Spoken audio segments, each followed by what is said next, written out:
All right, people, let's begin one of the most important presentations of the semester. This is our presentation on the Revolutionary War.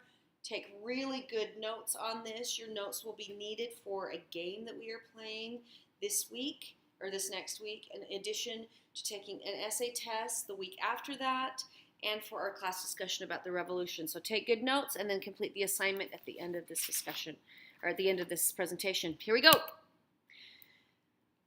The words of Thomas Paine were read to Washington's troops during the war to build their morale. These words were meant for, quote, Americans, as Thomas Paine called them, and he kept his name anonymous because it would have been treason and he would have been killed if he'd been caught.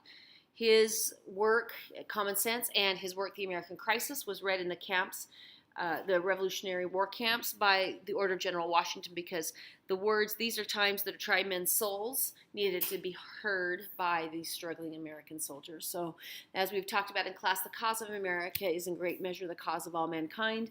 That cause was the freedom that all men are created equal, and that men have the right to create the government that they want and not have that government imposed upon them by somebody else. On July 2nd, 1776, which was the same day that Congress voted for independence, British General William Howe landed on Staten Island, which is across New York Harbor. He landed the large British army to find and defeat the colonial forces. He had 32,000 troops, including 9,000 Hessians, which were paid German mercenaries. General George Washington, who was fighting against General Howe, only had 19,000 poorly trained soldiers and militiamen. He was outnumbered almost double. The colonial army faced near disaster in 1776 there on Long Island. He was still trying to train his soldiers, and he was forced to lead his men not only into battle but into a series of retreats that left them despondent and very vulnerable. At the Battle of Long Island in August of 1776, the British forced Washington to evacuate. If they had pursued him, I think that the war would have been over right at that time. However, at the Battle of Long Island, a rainstorm kept the British fleet from pursuing Washington's army and completely destroying them. Some people might call this a bit of luck, but the colonists in Washington, as they were recording it in their diaries and in their letters and in their histories of the time, called it an act of providence helping them along. The British could have overtaken the small army, which at that point was down to about 6,000. They had lost 13,000 troops to their constantly fluctuating numbers. Had they acted very quickly, they would have beaten them, but they didn't. At the end of the year, after the British established their winter camp, Washington's army refused to hibernate, but they instead crossed the Delaware River to strike at Trenton, New Jersey, on Christmas night of 1776. It took them 6 hours to cross the river in the dead of night. They were not well dressed. They were not prepared for the cold of the winter, but when they crossed the army, they surprised 1,500 Hessian soldiers and beat them. After beating them at Trenton, they then pushed back 3 regiments of redcoats. In Princeton, New Jersey, they went north and kept pushing them farther north. The colonial army remained farther north than Princeton in Morristown over the winter to train their troops. Washington realized that the only way to defeat the British was to avoid major conflicts or battles and wear down the British army over time, exhausting them of their supplies and men and energy. This was the key for Washington to win. He knew he could not win an offensive war against the best trained army in the world. He had to develop a different strategy, and the strategy that he used was more of a guerrilla warfare tactic, and he also only engaged them when he could. And when he would engage them, it would always be at a time where he knew he could exploit the British troops by exhausting them of their supplies, their men, and their energy. Here's a map of the early battle campaigns of the American Revolution. This is Staten Island. This is where the troops got trapped from the invasion of the British. The American troops ended up going farther north to try to get away from the British and try to regroup. It took them a couple of months. They ended up coming down here farther south. They engaged the British on the night of Christmas, 1776, here at the Battle of Trenton. The American forces won. And from Trenton, they regrouped down to Allentown and went back up to Princeton, where they beat them again. The British troops ended up going farther back up to New Brunswick, where the Americans, the colonials, the Continental Army went up to Morristown, and it was very customary over winter time for troops to regroup and train. Contrary to popular belief, the colonists were not united in the American Revolution. Colonial society was split among 3 groups. There were the Tories, who were loyal to the governing British officials and the crown, and they were mostly in the seaport cities. So the allies to the British were close to the ocean. The patriots, of course, and then those who were indifferent. This was the largest group, and they were basically waiting it out to see which side would win, and then they would put their alliance to the winning side. The colonial army was divided into two groups. There were the enlisted men, and there were the militiamen who'd been sent in by their states to fight. And these troops were required by the Continental Congress. They were basically the home guard and were there to back up the Continental Army. But neither group of colonial soldiers were very reliable, and they used to desert a lot. Wars require a lot of money, and the young United States was rich only in resources because of the mercantile system that had been imposed upon them by England. They had not created very many factories of their own and could not produce their own supplies, clothes, ways to outfit their troops, and especially ammunition. Until it won a major victory, the Continental Army would have grave difficulties feeding, clothing, and arming its soldiers. When people are forced to live close together in less than sanitary conditions, diseases can rapidly spread through the population. The virus, with more dread than the sword of the enemy, smallpox was such a problem for the Continental Army. Washington ordered a mass inoculation of his troops against smallpox, and he came to view this as one of his greatest strategic accomplishments of the war. The reason it was such an incredible decision is that the British would still suffer from smallpox while the American troops were developing antibodies against the disease because of their vaccinations, and they could still fight. And it astounded the British. They couldn't figure out why the Americans were not being plagued by smallpox. As the British forces occupied towns, they took what they wanted and they burned the rest. As a result, the price of goods climbed, and the laborers who provided such goods were scarce because a lot of them, of course, were fighting in the war. The British plan in 1777 was to divide and conquer the colonies. First, they were going to come down from Canada. They were going to come south from Canada down into New York and into New England. They were also going to come east from western New York on the western side of the Great Lakes, which was also from Canada. And then they were going to come up the Hudson River from New York City. So all three of these attacks were going to come right in the middle of what is now the state of New York to split the colonies in half. They wanted to isolate Boston, which was a hotbed of rebellion, from Virginia, which was the other hotbed of rebellion, and split the colonies in half. And without that way to communicate and to reinforce each other, they hoped to break the colonies. However, as a result of overconfidence and poor communication, all three prongs of the British Army met defeat. The biggest British failure was the Battle of Saratoga in October of 1777, in which British General John Burgoyne surrendered. This was the first major victory of the United States after fighting had begun in 1775 at Lexington and Concord. This was an even bigger victory than the battles of Trenton and Princeton. It showed any potential allies that the new nation could stand against the world's strongest army and hold its own. Because of the victory at Saratoga, the American Revolution became a world war.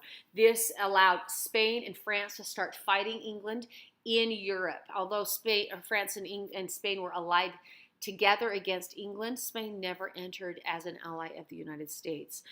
This helped us secure our alliance with France and helped give the Americans hope that we would be getting supplies from Europe. 1778 saw both sides regroup their efforts, and while Washington wintered at Valley Forge, he was able to shape his troops into a professional army. A German general named Baron von Steuben stepped in to help train the American soldiers. But while at Valley Forge, more than 2,500 soldiers died, 1,000 deserted, and of those left, 7,000 were too sick to fight. It was a very difficult winter for the American soldiers.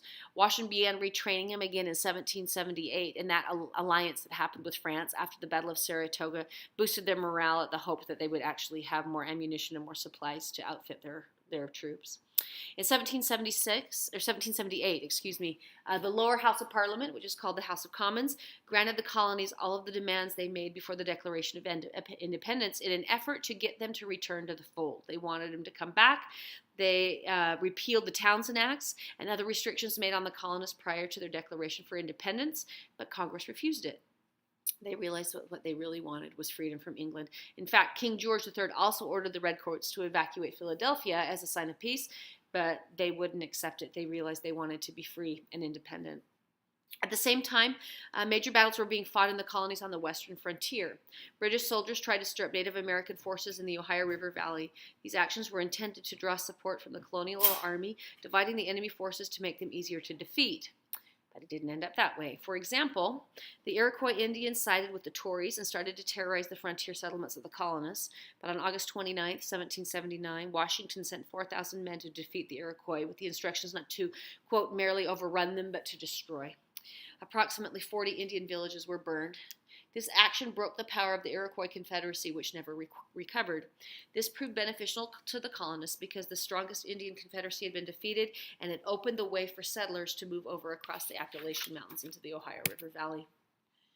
This is an image of what life was like at Valley Forge during the winter of 1777-1778. It was about the worst conditions that the war issued the colonial troops.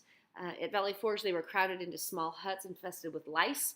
They had a lack of food. It was extremely cold, and disease spread throughout the camp. Some of the men didn't even have blankets or shoes, and the conditions were so bad that most of the army's horses died from starvation because if they couldn't feed the men, they weren't going to put in a lot of effort to feed their animals.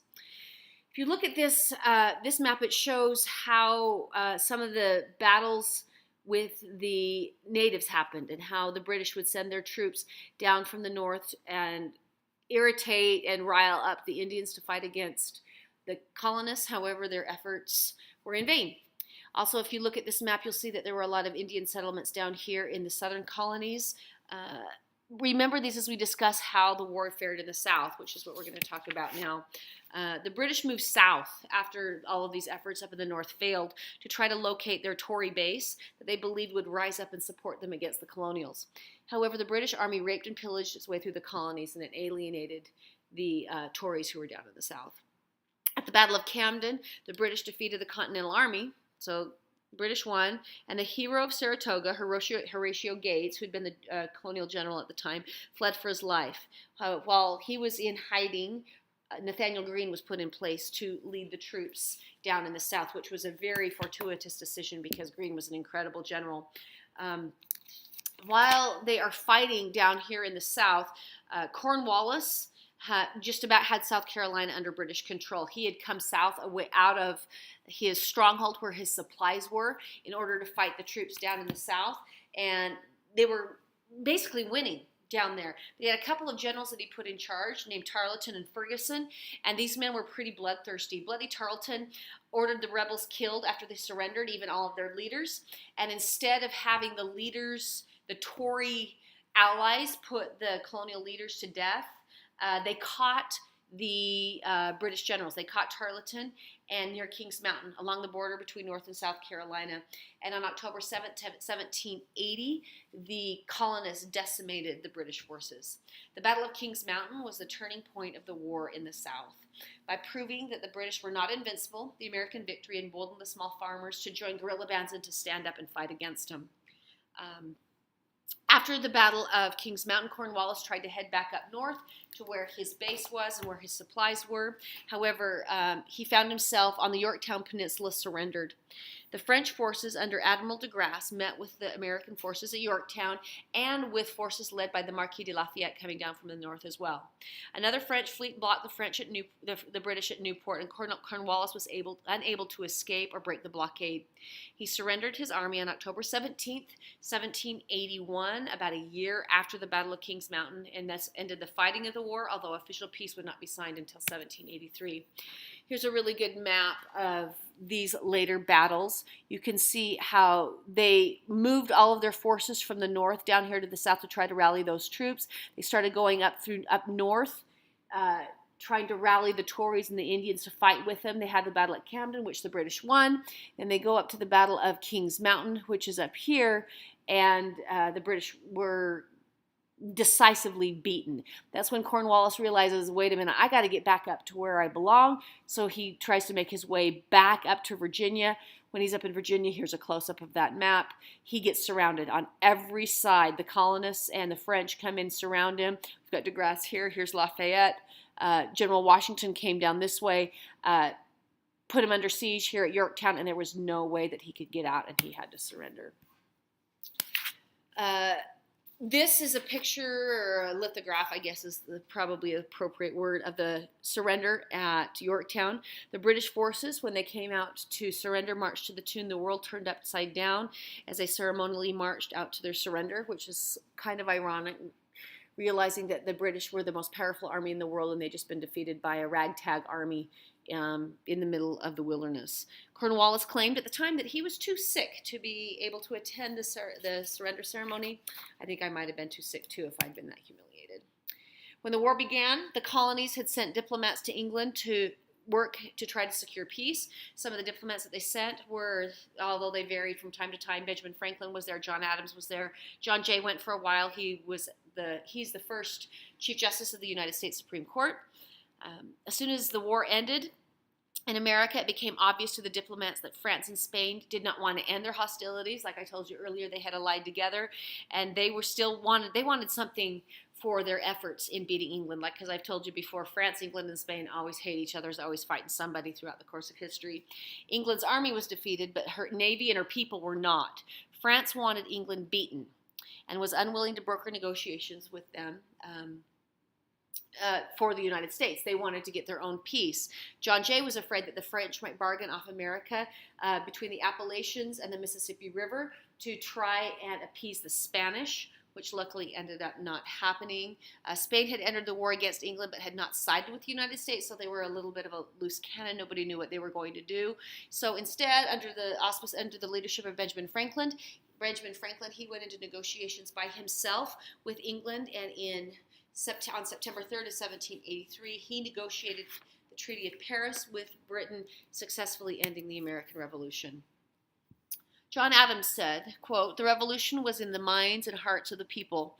This radical change in the principles, opinions, sentiments, and affection of the people was the real American Revolution." So in the eyes of John Adams and many of the founders of our country, the big change that happened wasn't that we beat England. The big change was that the American people realized that the best kind of government that the people could have was one of the people, one where the people consented who their governors were going to be, where the people decided what kind of government they wanted to have and got to make the decisions, not a king or an aristocracy or a parliament, but those who had been voted in by the people. One major change that Congress wanted to address at the time was the desire to codify civil liberties and the powers of the states in light of the formation of a national government. So the colonies had no monarchy, we had no aristocracy. How could we survive? How could sovereignty reside in a common people? How could Americans ensure the survival of a republican form of government, long assumed to be the most fragile? The war thus prompted a flurry of state constitution making that remains unique in history. Right around the time, right before the Declaration was signed, until peace was declared, these new states were writing their own constitutions, trying to put in the ideas of sovereignty of the people, separation of powers, natural rights, republican forms of government were inserted into the governments while the fighting was still going on. The newly liberated states knew they needed people willing to sacrifice self-interest for the good of society, and this was a novel concept for those who had come from Europe. This is seen in the crafting of our first system of national government in the Articles of Confederation, which we'll talk about in the next presentation. These articles created a loose network of states that would stand together only when necessary. Another significant change in American society after the war was the growth of non-Anglican churches. The Anglican Church is a church that was founded by Henry VIII. It was the Church of England. In the United States, the title of that church was changed from Anglican to the Episcopalians. The new rise of religion was mostly Protestant, and these Protestants played a role in shaping the evolution of society and politics of the new nation. In addition, an American culture emerged that was marked with the idea of patriotism and celebrating Independence Day, July 4th, 1776, the day that the Declaration of Independence was adopted by the Continental Congress. While strict class structure that existed in England never really developed in the United States or in the colonies, what had been practiced was still in effect. The colonists wanted Washington to continue as with divine right as the king of their new country. Slavery also remained a major political and social issue for almost 100 more years. Although the new government did encourage more ordinary citizens to participate in the government, it opened a door to begin a serious discussion that all men are created equal, because a lot of the men who participated in our new government were of a higher education level. They were landed men. You had to own property in order to vote. There were some of the restrictions of the new government. Here we see a map of the borders of the United States of America from the very first signing of the Treaty of Paris in 1783. This was the new nation. This is the area between the Appalachian Mountains here and the Mississippi River that the United States was afraid France would negotiate a way to Spain in order to get back at the British, and that ended up not happening. At the end of the Revolutionary War, all of this territory belonged to Spain. However, we'll talk about when Thomas Jefferson is president, the Louisiana Purchase is actually territory that is negotiated away by Spain gets it from France after the after the French Revolution. So, by the time of the Louisiana Purchase, France actually owns all of this territory, and Thomas Jefferson buys it. We'll talk about that when we talk about Jefferson's presidency. All right, here's your assignment for this weekend. I know that half of you in this class are female, and that if you had lived in 1776, your opportunities on what you would have done to fight for freedom would have been restricted. However, lift that a little bit and pretend that no matter who you are or whatever gender you may be, you have the opportunity to fight for freedom in any way that you chose. So here's your assignment. If you lived in 1776, what would you do to support the cause of freedom? Would you be a writer like Thomas Paine, a delegate to the Continental Congress, a leader of the Continental Army, on the committee to draft the Declaration of Independence, or something completely different? You need to write a full one-page paragraph explaining your choice. So one full page explaining what you would have done and why. Oh, awesome. My computer is checking for an update, so we're just going to cancel that really quick because here we are at the end. I would write, of course, I told you before, I would write about Samuel Adams. He's my Revolutionary War hero. You can choose anybody you want. This needs to be on a separate piece of paper that you can turn in as a graded assignment. You will need to have your notes in class, and assignment number 6 will be turned in for a grade. Have a fantastic weekend, and let's hope that we win that football game tonight. Go Heroes!